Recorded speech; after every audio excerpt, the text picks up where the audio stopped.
చూస్ country delight, live better. ఇప్పుడే country delight యాప్ని download చేసుకోండి.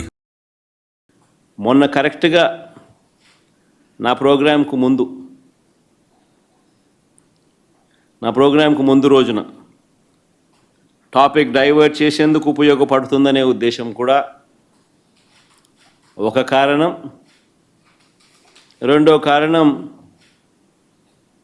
గొంతు నొక్కాలి ఎవరైనా కూడా తనకు వ్యతిరేకంగా మాట్లాడితే అన్న కారణం రెండోది. చెవిరెడ్డి భాస్కర్ రెడ్డిని అరెస్ట్ చేయడం నిజంగా ఆశ్చర్యం కలిగించే విషయం. అసలు భాస్కర్ని అరెస్ట్ చేసిన తీరుని చూస్తే అసలు ఇంతకుముందు మీరంతా కూడా చూస్తూ ఉన్నారు. సంవత్సరం నుంచి ఏ రోజన్నా కానీ భాస్కర్ పేరు లిక్కర్లో ఎక్కడన్నా కనిపించిందా, వినిపించిందా? ఎవడన్నా విన్నాడా? ఎవడన్నా ఎప్పుడన్నా విన్నాడా?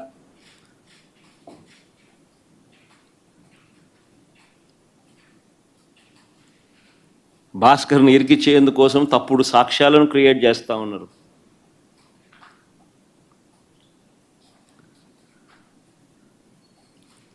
ఆశ్చర్యం కలిగించే విషయం ఏంటంటే, భాస్కర్ గన్మెన్ను అంటే పోలీస్ కానిస్టేబుల్ను పిలిచి భాస్కర్కు వ్యతిరేకంగా లిక్కర్ స్కామ్ ఏదో ఉంది అని, ఆ లిక్కర్ స్కామ్లో తాను ఏదో ఇన్వాల్వ్ అయి ఉన్నాడని, ఆ లిక్కర్ స్కామ్లో తాను డబ్బులు ఏదో ఉన్నాయని కానిస్టేబుల్తో స్టేట్మెంట్ ఇప్పించుకునే ప్రయత్నం చేస్తే ఆ గన్మెన్, ఆ గన్మెన్ అంటే ఆ కానిస్టేబుల్ ఎవరైతే ఉన్నారో ఆ గన్మెన్, ఆ కానిస్టేబుల్ ఇలాంటి తప్పుడు స్టేట్మెంట్లు నేను ఇయ్యలేను అన్నందుకు తనను కొట్టి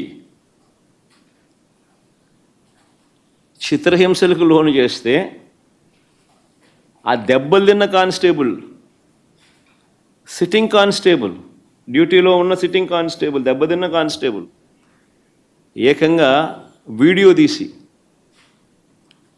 తనకు తగిలిన దెబ్బలన్నీ చూపిస్తూ, ఆ దెబ్బలను డిస్ప్లే చేస్తూ, జరిగిన సంఘటన తాను చెబుతూ డీజీపీకి లేఖ రాసి గవర్నర్కు, ప్రెసిడెంట్ ఆఫ్ ఇండియాకు లేఖలు పంపించినాడు.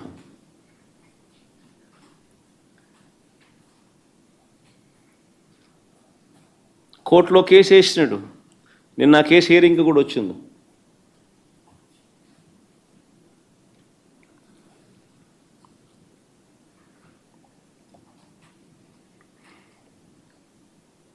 ఆశ్చర్యం కలిగించే విషయం ఇదంతా నిజంగా. చెవిరెడ్డి భాస్కర్ రెడ్డి పేరు సంవత్సరంగా ఎప్పుడు చూస్తూ ఉన్నాం. ఏ రోజు కూడా కనీసం ఎప్పుడు దీంట్లోకి ఎవరు ప్రస్తావించిన కూడా లేదు. గతంలో కూడా ఎప్పుడు సడన్గా భాస్కర్ పేరు తీసుకొచ్చారు. ఇప్పుడు సడన్గా భాస్కర్ను ఇరికిచ్చేదానికోసం సడన్గా ఒక కొత్త క్యారెక్టర్, ఇంకొక కానిస్టేబుల్ ఏమన్నా గిరి అని ఇంకొకరిని తీసుకొచ్చినాడు. అంటే ఒకడు విన్నాడు, ఒకడు వినలా.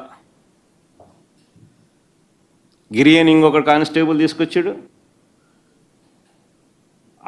ఆయనతో గిరి అనే వ్యక్తితో భాస్కర్ మాట్లాడినాడంట. ఆబ్వియస్లీ తన దగ్గర ఉన్న గన్మెన్ ఎవడైనా కూడా మాట్లాడతాడు. ఎక్కడికి పోతున్నావు, వస్తున్నావా, ఎక్కడున్నావు, నువ్వు వస్తున్నావా, ఎప్పుడు వస్తున్నావు, ఏం చేస్తున్నావు, నేను ఇక్కడికి పోతున్నావు, నువ్వు ఎక్కడున్నావు, ఏదో మాట్లాడి ఉంటారేమో. మామూలు సహజంగానే జరుగుతాయి.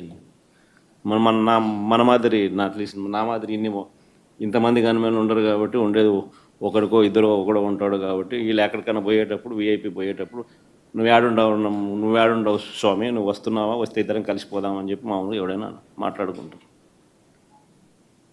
నేను ఆశ్చర్యం చెప్పేది, ఫోన్లో మాట్లాడిన ఎక్కువసార్లు ఫోన్లో మాట్లాడినారు. అంటే నీ డ్రైవర్తో కానీ నీ ఇంట్లో ఉన్న ఎవరితో ఉన్నా కానీ నువ్వు ఎక్కువసార్లు మాట్లాడితే చాలు. ఆ మనిషిని పిలుచుకొని రావడం, ఆ మనిషితో ప్రలోభాలు పెట్టడం, ఆ మనిషిని లేదా భయపెట్టడం, ఆ మనిషితో తప్పుడు స్టేట్మెంట్లు నీ ఇష్టం వచ్చినట్టుగా ఇప్పించడం, ఆ ఇప్పించిన స్టేట్మెంట్ ఆధారంగా ఈయనను అరెస్ట్ చేయడం. నిజంగా ఏం జరుగుతూ ఉంది ఇది? అదే మాదిరిగా ఇప్పించే ప్రయత్నం ఇంకొక కానిస్టేబుల్ మీద కూడా చేస్తే, ఇంకొక కానిస్టేబుల్ ఇష్టపడకపోతే ఆ మనిషిని కొట్టే స్థాయిలోకి వెళ్ళిపోతే, ఆ మనిషి ఏకంగా వీడియో తీసి జరిగిందంతా చెప్పి వీడియోను లెటర్ను ఏకంగా డీజీపీకి నుంచి ప్రెసిడెంట్ ఆఫ్ ది కంట్రీకి గవర్నర్కు లేఖ రాసి కోర్టులో కేసు వేసినాడు. అంటే ఈ మాదిరిగా ఇరికియాలనుకుంటే ఎవరు తట్టుకోగలుగుతారు? ఎవరినైనా ఇరికిచ్చేసేయచ్చు. Where is the end for it? నిజంగా all what you require is an government employee ఎవడో నీ గన్మెన్ ఎవడో ఒకటి పట్టుకుంటే చాలు. నెక్స్ట్ చంద్రబాబు నాయుడు దగ్గర లోకేష్ దగ్గర పనిచేస్తాను గన్మెన్ ఒకటి దొరికితే చాలు. అది ఎట్ట గవర్నమెంట్లో ఎవడు ఉంటే గవర్నమెంట్ కనుక అనుకూలంగా చెప్తారు. అంతే ఇంకా ఆ మనిషి ఈ మనిషి ఆ మనిషి దగ్గర పనిచేస్తానంటే ఈ మనిషి ఆ మనిషి మీద వ్యతిరేకంగా చెప్పేస్తాడు. ఆ మనిషి ఆటోమేటిక్లీ ఆ మనిషి మీద నీ ఇష్టం వచ్చిన ఆరోపణ చేసేయచ్చు, మనిషిని ఎత్తుకొని వచ్చి జైల్లో పెట్టేసేయచ్చు. ఏంది ఇది? నిజంగా భాస్కర్కి జరిగిన పరిస్థితిని కానీ లేకపోతే ఈ లిక్కర్ కేసులో జరుగుతూ ఉన్న దర్యాప్తు ప్రక్రియ కానీ ఇవన్నీ కూడా చూస్తే నిజంగా సామాన్యుడు ఎవడు బతకలేడు. ఎవిడెన్సెస్ అనేటివి నువ్వు క్రియేట్ చేస్తూ ఉన్నావు, మ్యానుఫ్యాక్చర్ చేస్తూ ఉన్నావు. ఈ మాదిరిగా తప్పుడు సాంప్రదాయానికి నువ్వు నాంది పలుకుతే రేపు పొద్దున వ్యవస్థ బతుకుతుందా? సుమన్ టీవీలో మీ పర్సనల్ అండ్ బిజినెస్ ప్రమోషన్స్ కోసం కింది నెంబర్కి కాంటాక్ట్ చేయండి.